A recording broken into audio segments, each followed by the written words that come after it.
dalam segala hal manusia itu hampir rasional kecuali soal kesehatan. Oh, bisa gitu ya? Aku tanyakan, kalau mobilmu mogok kamu bawa kemana? Ke Bengkel. Iya, ke bengkel. Kepikiran nggak kamu doain? Enggak. Enggak. Tapi kan kalau aku emang nggak kepikiran ngelakuin itu. Kebanyakan orang lah. Banyak orang, apakah ada orang terus mobilnya mogok dia berdoa? Nggak ada. Yang ada dia bawa ke Bengkel. bengkel. Ban bocor dibawa tambal ban. Montir lah. Itu rasional itu. Ya, begitu jantungmu sakit kamu kok cari orang tukang doa? Wong dia itu nambahin ban bocor aja nggak bisa nambah doain jantung bocor. Baik, menarik ya. Nah, ini sekilas dalam satu dimensi pernyataan ini betul ya, tapi dalam perspektif orang yang beragama, pernyataan ini problematik sebenarnya.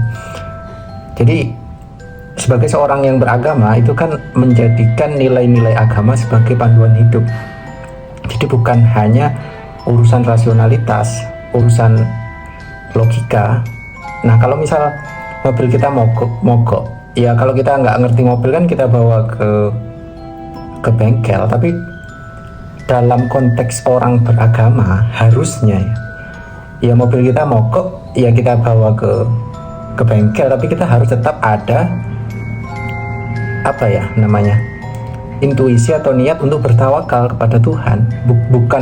Bukan artinya mobil kita itu baik kembali karena tukang bengkel, ya itu wasilah tukang bengkel, tapi kita harus meyakini bahwa ini semua juga karena pertolongan Allah. Kalau tidak seperti itu kita akan menjadi pribadi yang sekuler gitu.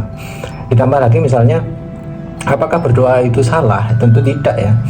Misal kita sakit, ya ikhtiar kita sebagai seorang muslim, seorang yang beragama, ya kita pergi ke dokter.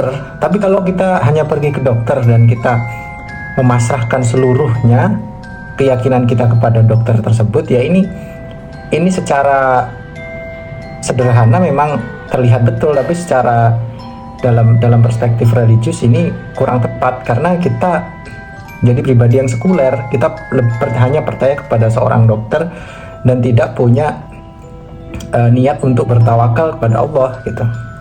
Jadi kalau di dalam ajaran Islam atau nilai Islam itu kan kita diajarkan untuk berikhtiar, tapi jangan lupa membawa Tuhan dalam setiap ikhtiar kita gitu. Jadi misal kita sembuh, kita tidak akan jadi pribadi yang sombong. Itu bukan karena usaha kita, bukan hanya karena usaha dokter, tapi Allah ikut turut membantu kita untuk sembuh gitu, seperti itu.